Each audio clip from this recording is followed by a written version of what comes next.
Welcome everyone to Weekly News and IDW Mini Major Tidbits, and the topic for this video is Marcos hindi gagamit ng water cannon. Ginigit ni President Bongbong Marcos na hindi dapat tayo gumamit ng water cannon upang salungatin ang mga barko ng China na patuloy na nangaharas sa ating mga mangingisda at ating Coast Guard. Sir, may mga panukala po na lagyan na ng water cannon yung mga vessel natin na pumapalaot.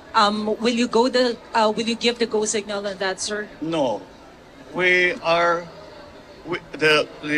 what we are doing is defending our sovereign rights and our sovereignty in the West Philippine Sea.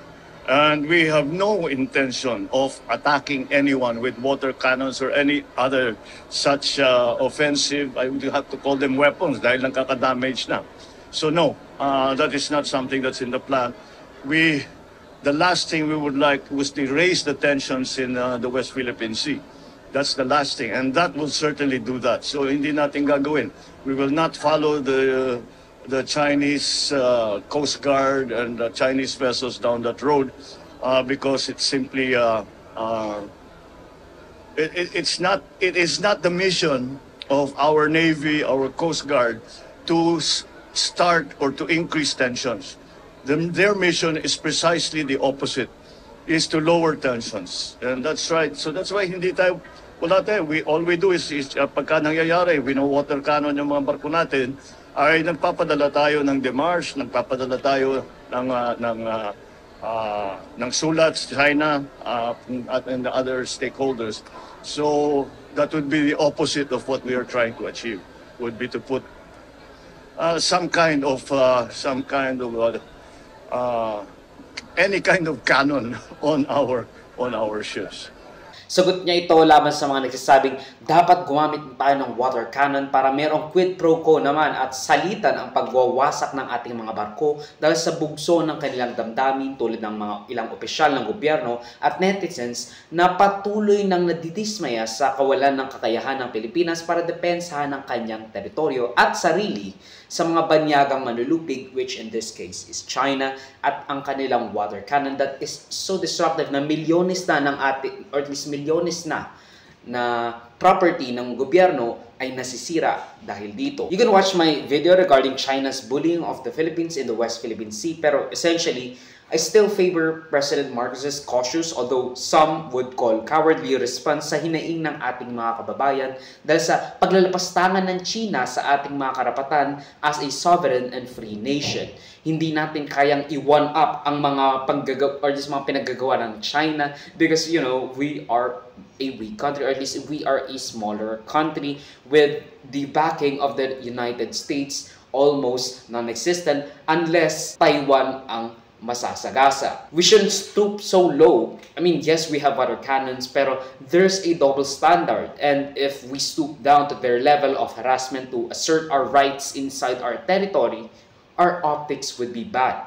Again, we are not worth the geopolitical risk of a confrontation. The Mutual Defense Treaty will not be activated unless Taiwan is under attack, which it would be increasingly likely, pero as of now, hindi tayo worth ng geopolitical risk of confrontation ng China at ng US. Tandaan natin, nasasaya pa rin tayo ng United States, and the international community expects us to take the high road kahit na ilang beses tayong inaalipusta at inaharas ng China. Baka tayo pa ang masisi if mayroong trahedyang nangyari dyan by saying we are the ones escalating tensions, that we should have taken the high road and just let China bully and harass us. Kasi kapag may namatay na either Chino o kaya na may Pilipino, magkakaroon ng back and forth, and most likely the international community would denounce China.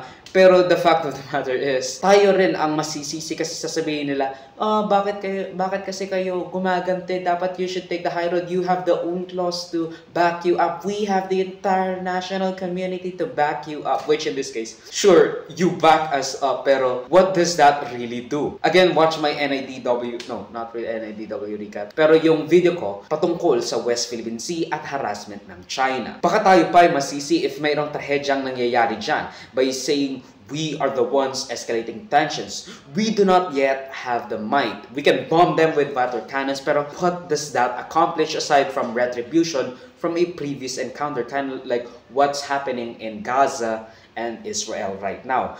The violence of the past dictates the violence and the retaliation of the future, and so on and so forth. It's a perpetuating cycle of violence. It will be a cycle. Paulit-ulit na lang ang mangyayari dyan kasi nga an act of violence will be met with an act of violence in the future or later, and an act of violence as a retribution for the act of violence that was a retaliation from a previous act of violence. I mean, when will it stop? And if there is a stop, do you think that the Philippines would have the last laugh, especially now? Sa tingin nyo ba, kapag tumigil itong, or at least kung ang iniisip natin is titigil itong cycle ng violence na ating ipe-perpetuate, sa tingin mo, Pilipinas ang mapupunta sa taas? Pilipinas ang mapupunta on the top of the rubble? We should equip our PCG vessels. Don't get me wrong. We should equip our PCG vessels with water cannons. Pero it seems like a huge waste of money to pump water out and spray